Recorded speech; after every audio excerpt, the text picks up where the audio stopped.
ஒரு சொட்டு கண்ணீர் கூட உங்க கரங்களில் வீணாகி போகவில்லை.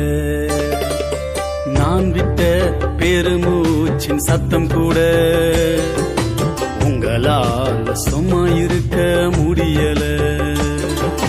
நான் விடும் ஒரு சொட்டு கண்ணீர் கூட உங்க கரங்களில் வீணாகி போகவில்லை. நான் விட்ட பெருமூச்சு சத்தம் கூட